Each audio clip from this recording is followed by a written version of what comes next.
جب میدان کربلا میں امام علی مقام حضرت حسین علیہ السلام کو شہید کر دیا گیا تو یزید نے اپنے ظالم گورنر عبید اللہ ابن زیاد کو حکم دیا کہ حسین کے سر کو کاٹ کر اسے شام بھیجا جائے تاکہ یزید لوگوں کے سامنے اس مقدس سر مبارک کی بے حرمتی کرے جسے نبی صلی اللہ علیہ وسلم چوما کرتے تھے، اور اس طرح لوگ جان جائیں کہ اس جنگ میں یزید کی فتح ہوئی ہے اور اہل بیت رسول کی شان کو کم کر دیا جائے۔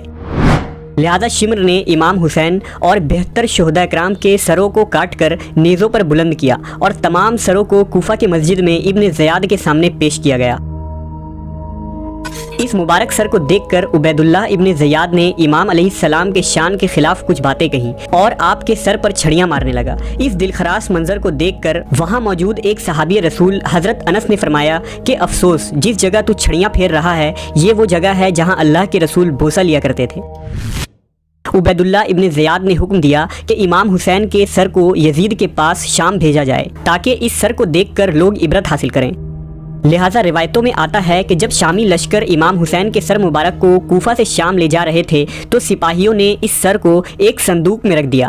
سفر بہت لمبا تھا۔ جب بھی قافلہ والے کسی مقام پر پڑاؤ ڈالتے تو امام حسین کے سر کو صندوق سے نکالتے اور ایک نیزہ پر رکھ کر اس کی حفاظت کرتے، پھر روانگی کا موقع ہوتا تو سر کو صندوق میں رکھتے اور روانہ ہو جاتے۔ اس طرح سفر کے دوران ایک رات وہ ایک کلیسا کے پاس پہنچے جہاں عیسائی عبادت خانہ تھا۔ سپاہیوں نے اس رات اس کلیسا میں آرام کرنے کا فیصلہ کیا، لہذا سپاہی اس کلیسا میں داخل ہوئے۔ وہاں موجود پادری کو کہا کہ آج رات ہم یہیں رکیں گے۔ سپاہیوں نے اس صندوق کو ایک کمرے میں رکھ دیا۔ اس کلیسا میں ایک بوڑھا راہب رہا کرتا تھا جو ایک نیک صفت انسان تھا اور حضرت محمد صلی اللہ علیہ وسلم اور آپ کے اہل بیت سے نہایت ہی محبت و عقیدت رکھتا تھا۔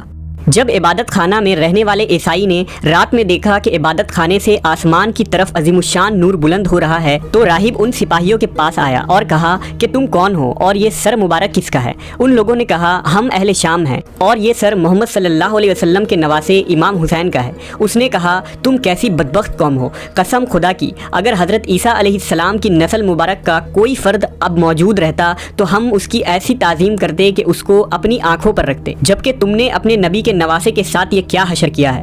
پھر کہنے لگا اے لوگو، مجھے 10,000 دینار میرے آبا و اجداد سے وراثت میں ملے ہیں، اگر میں 10,000 دینار تمہیں دے دوں تو کیا یہ سر انور آج رات رکھنے کے لیے مجھے دو گے؟ یزیدیوں نے کہا کیوں نہیں۔ پس عیسائی راہب نے دینار کی تھیلی انڈیل دی۔ ان لوگوں نے دینار گن کر تھیلی میں رکھ لیے اور اس پر مہر لگا کر صندوق میں محفوظ کر لیے، پھر سر مبارک کو عیسائی راہب کی طرف بڑھا دیا۔